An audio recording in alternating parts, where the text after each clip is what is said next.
everybody, this is Bobby with BC Designs, and I have another cute card I'm going to share with you guys today. It's a very simple, easy card, but I think it's super cute. I really like how it turned out. I'm using the bundle. I don't even have the bundle over here with me. I know I do. Oh, okay, hold on. I knew I had it. Hold on. My mini cut and emboss machine was on top of it.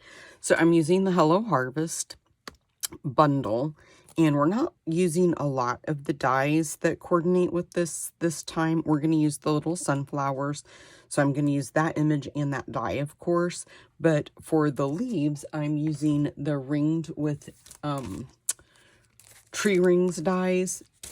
I just really like how those turned out. And then I didn't bring my sunflower dies, but I am pulling in this stem. I've already got that one cut out extra from when I did the designing of the card. So this time I'm just going to use that one so I'm not wasting it.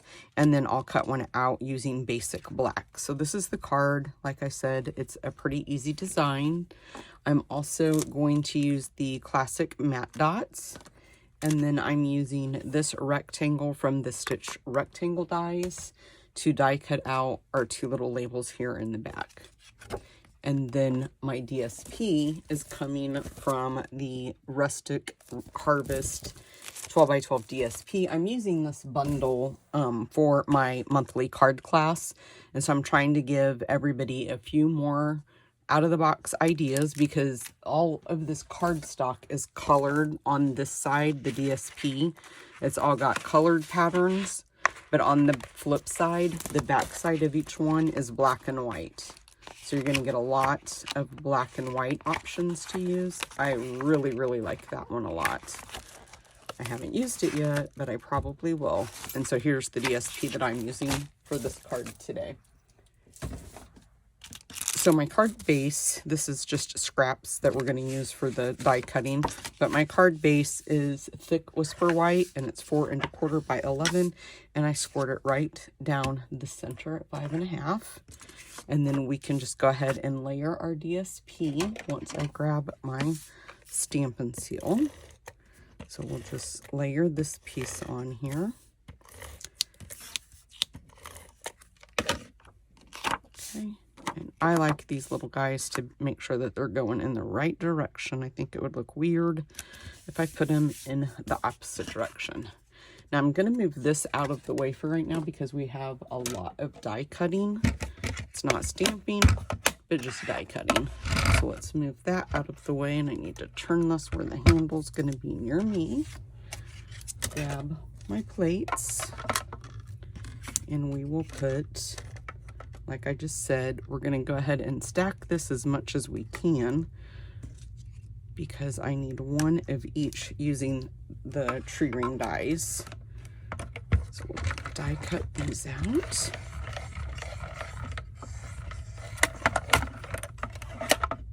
Okay. I'll pull those off, hopefully without ripping them. Grab my, take your pick tool and pull those out. This video might be a little bit longer today just for the die cutting and picking everything out of the dies. Okay, let's put that back in there, and then I'm gonna grab my basic white, and I need one of each of these as well.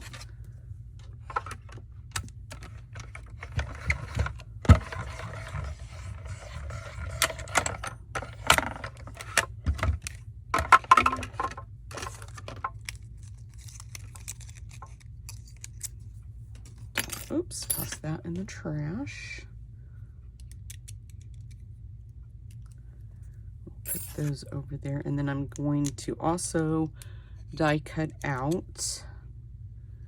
Once I get this out, I left my Daffodil Delight. Let me see if I can reach it. Oh, I did that without falling off. That was very good. So we're gonna go ahead and put that in there. I'm going to cut off that one with the Daffodil Delight. I cut that out.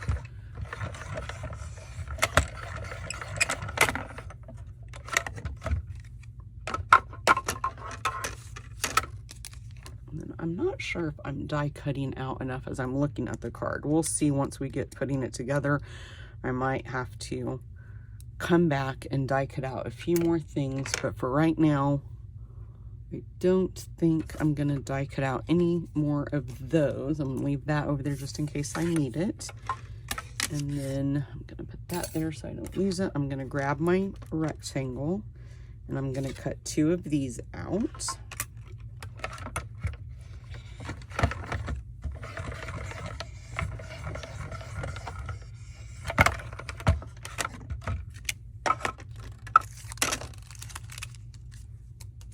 Okay, and we'll do that one more time.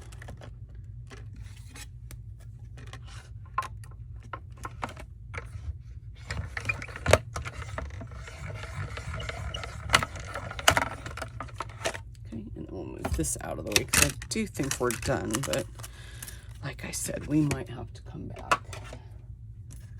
So we'll just move this out of the way just in case we need it again and get all this extra out of the way.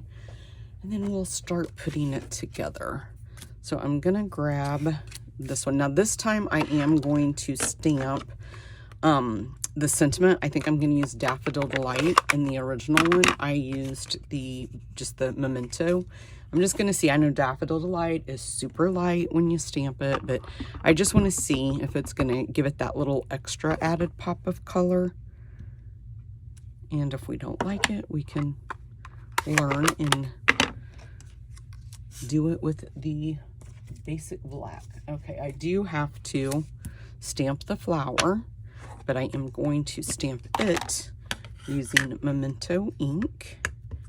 And I'm going to stamp 2, just like that. Get that out of the way. And then I'm using my dark and light Daffodil Delight markers. And I'm going to start with the light one first. And we're just going to go all the way around, coloring both of those in.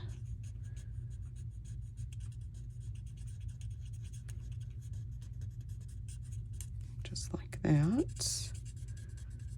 Just try to stay in the lines. This is such a small little image that we're coloring. You don't have to be too particular about it. And then we'll go in with the dark. And I like to just go over wherever they already have the lines for us. They've already really done that shading for us. So we'll just smooth that out. Just like that. I'm gonna get that little in there. And then you can go back over it again if you want to with the light. And I feel like that just kind of combines the 2 colors a little bit. I always say it marries them. Okay, just do that. Nothing fancy with this one. Okay, now I'm gonna bring the die cutting machine back in and grab the little die because we have to cut this out. And this is the rustic pumpkin dies. And this is the little die we're gonna use right here. He's a little bitty tiny guy. And I'm going to have a hard time lining it up because you guys know the drill. The camera's in my way.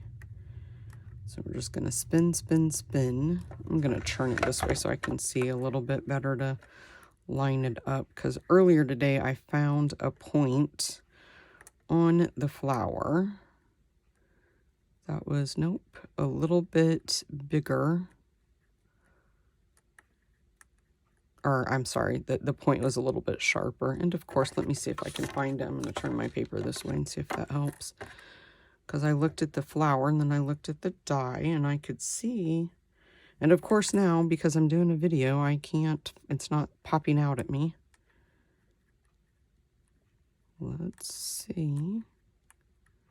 I've seen people mark their dies too in the stamp so that way they know how to line it up. There we go. Oh my gosh, my luck, right? It has been one of those days, you guys. Okay, now I'm not going to get it lined back up like I had it, I don't think. It's really hard to do when you can't get your head directly over it either. Okay, that took about 20 minutes. Sorry about that, you guys. I'm going to try to be really careful taking that die off, because I should be able to just move it directly the way that it is right on top of that other flower. So let's pray. There we go. I'm still not convinced I have it lined up correctly because, let me see. I'm going to pause it so I can figure this out. Okay, nobody move. It was a good thing I paused it anyway. My washing machine stopped and you guys would have heard the little tone it plays when it's done. Okay, now I am going to pause the video, restamp this flower, and I will be, and color it, and I will be right back. And I'll die cut it out for you guys too off camera. Okay guys, I don't really think it mattered. This is the one I just cut out, and this is the one from earlier. But I tell you, you can find it a lot easier when you're not on camera, and you can look directly over what you're looking at to try to line it up. So this first strip, we're just going to put down using Stampin' Seal. So let's just go ahead and kind of put it about there. And then this one we're going to use Stampin' Dimensionals on the back. And I'm just gonna use 2.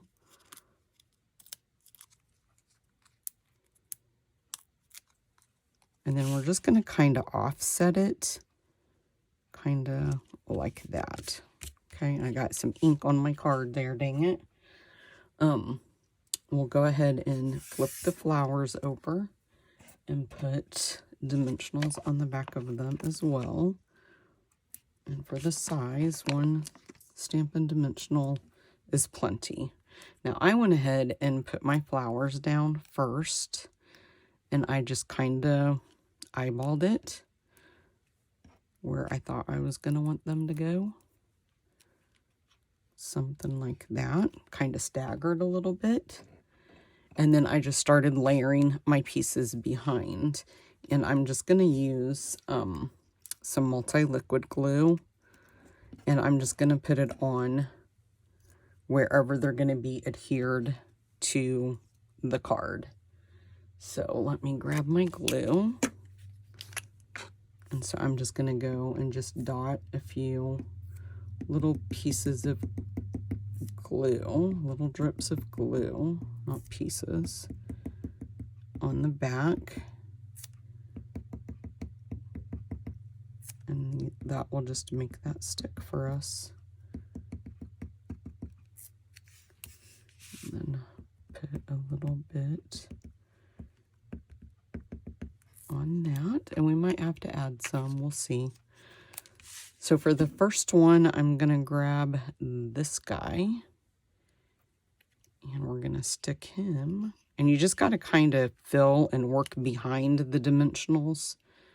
And then we'll grab this one, kind of put there. And then I kind of like to put these 2 down first. Whoops, just so it gives me an idea of where I'm going. And that keeps wanting to hit the glue or the dimensionals. I'm telling you guys, I did not have this problem at all when I was creating this. It went right together for me. But of course, okay, you know what I'm gonna do? These guys are giving me a problem. So I'm just gonna cut them off. They're not gonna be shown anyway. I'm gonna flip that over, and I'm gonna add some more glue. The other one slipped right up in there under, you know what it was? I know what it is now. It's because I used mini dimensionals on the one I designed, and this one I used full-size dimensionals, so that's probably why they don't want to go up in there, because that is not giving them enough room. So we'll put that one there. Didn't even think about that. And then I knew I did not die cut out enough, you guys. So I brought over some extras that I had. So we're going to use this one.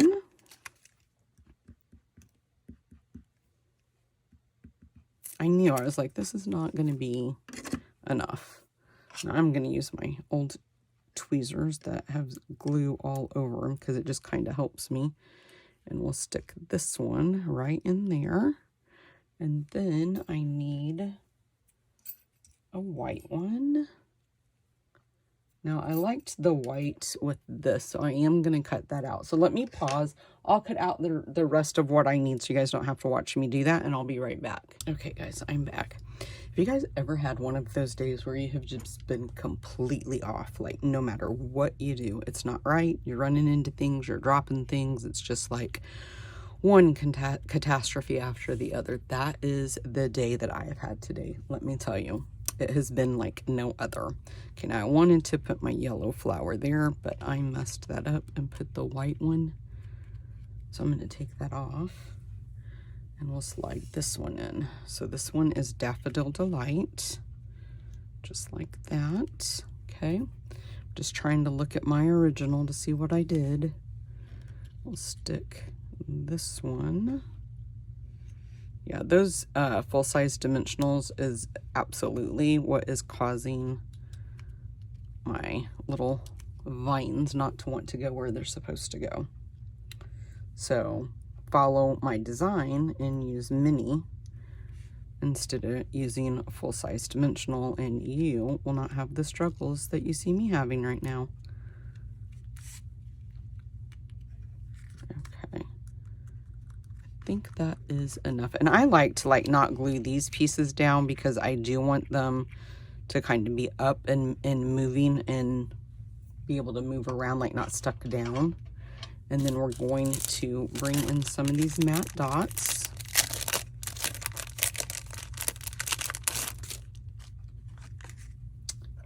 And we'll put a big one here.